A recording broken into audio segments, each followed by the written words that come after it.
जय हिंद मित्रांनो, एक्झाम जागरवर तुम्हा सर्वांचं पुन्हा एकदा स्वागत आहे. मित्रांनो, आजच्या चालू घडामोडीच्या सत्रात आपण नुकत्याच घडलेल्या घटनांवर आधारित MCQची प्रॅक्टिस करणार आहोत. यातील एक एक प्रश्न अत्यंत महत्त्वाचा आहे. त्यासाठी व्हिडिओ शेवटपर्यंत पहा व आपल्या मित्रांसोबत सुद्धा शेअर करा, जेणेकरून येणाऱ्या एक्झाममध्ये त्यांना सुद्धा याचा फायदा होईल. चला तर आपण आजच्या सत्राला सुरुवात करूया. पहिला प्रश्न पहा.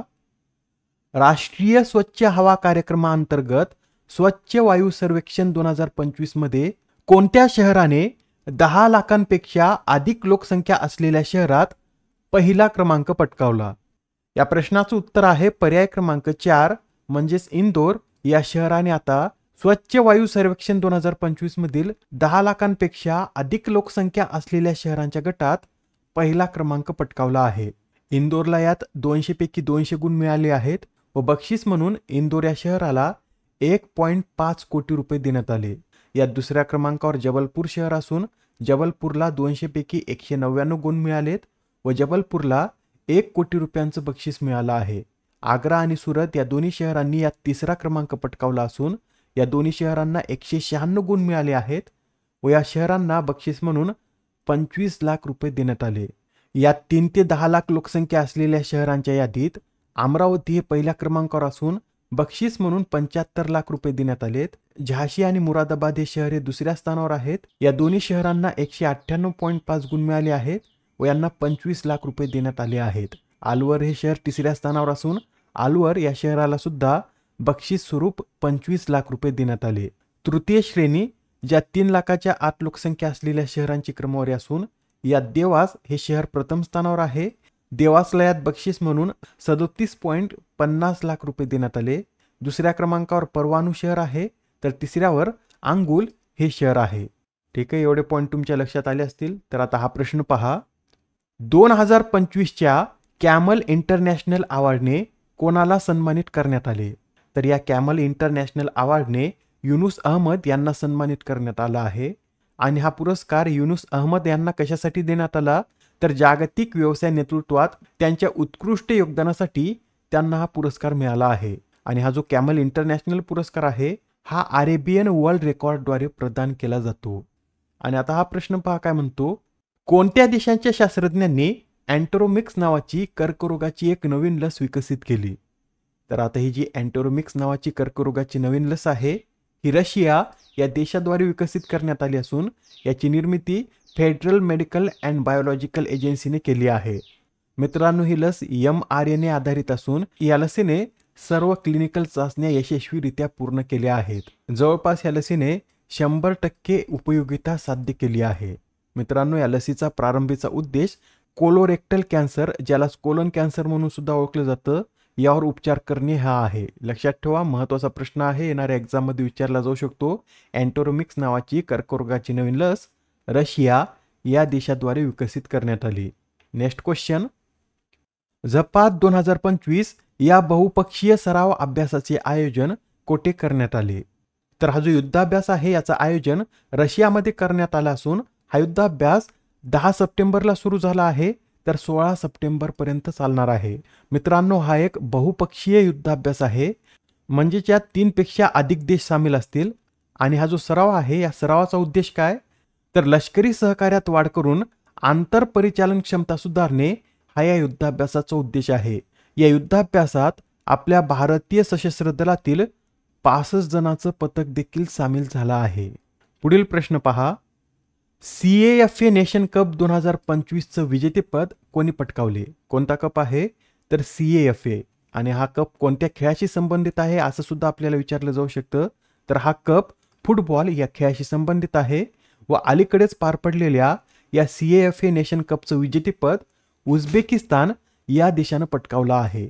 उझबेकिस्तानने अंतिम सामन्यात इराणला हरून प्रथमच ही स्पर्धा जिंकली. बरं, या स्पर्धेचं आयोजन कुठे करण्यात आलं होतं?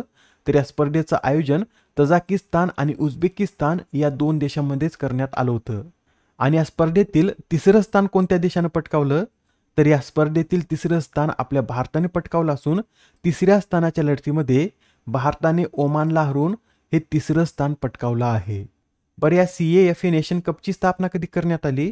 तर 2023 मध्ये याची स्थापना करण्यात आली असून या स्पर्धेत Afghanistan, Iran, Kyrgyzstan, Tajikistan, Turkmenistan, Uzbekistan या देशांचा समावेश आहे. आता हा प्रश्न पहा काय म्हणतो.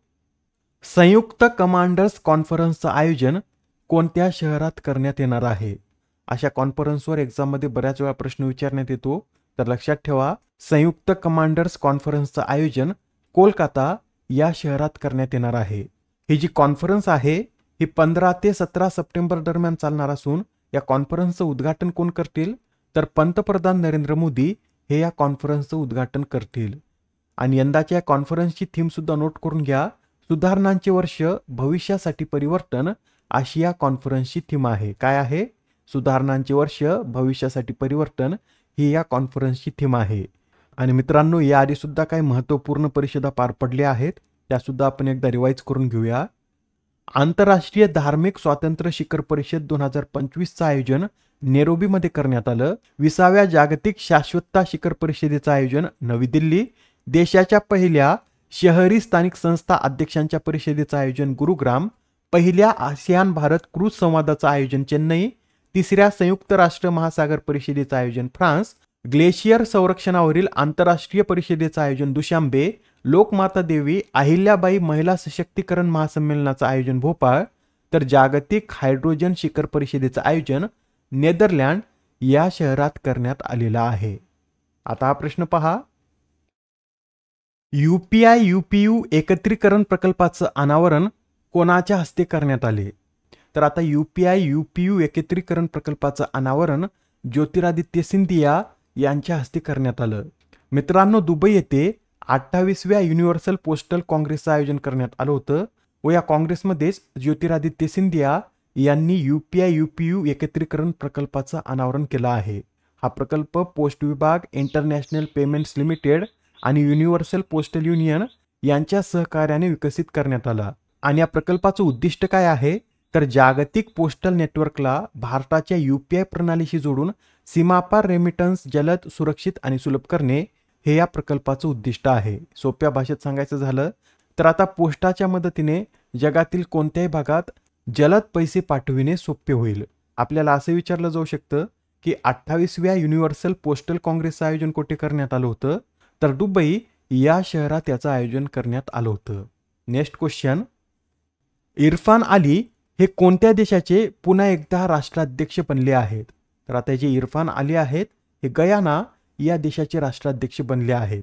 याआधी सुद्धा ते गयानाचे राष्ट्राध्यक्ष होते व 1 सप्टेंबर 2025 रोजी झालेल्या निवडणुकीत सुद्धा त्यांच्या पक्षाने बहुमत पटकावलं व आता ते गयाना या देशाचे दुसऱ्यांदा राष्ट्राध्यक्ष बनले आहेत.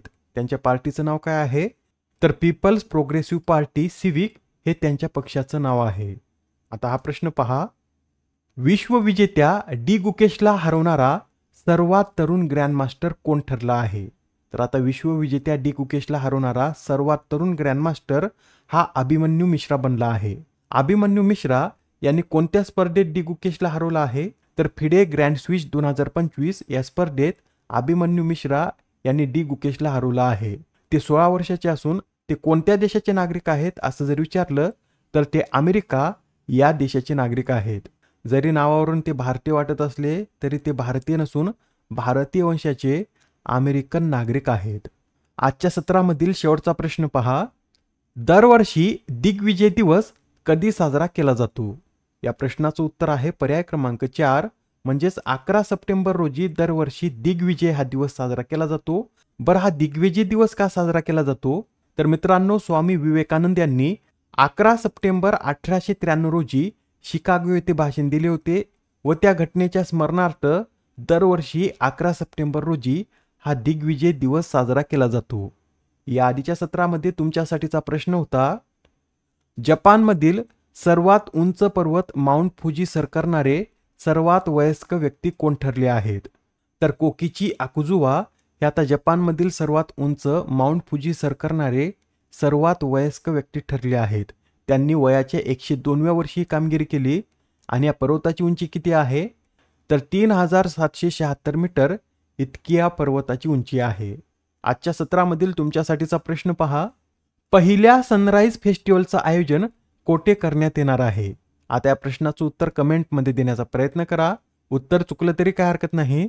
कारण ज्यावेळेस तुम्हाला या प्रश्नाचं योग्य उत्तर माहीत होतं त्यावेळेस हा प्रश्न तुमच्या दीर्घकाळापर्यंत लक्षात राहतो. तर आता पुढच्या सत्रामध्ये पुन्हा भेटूया. धन्यवाद.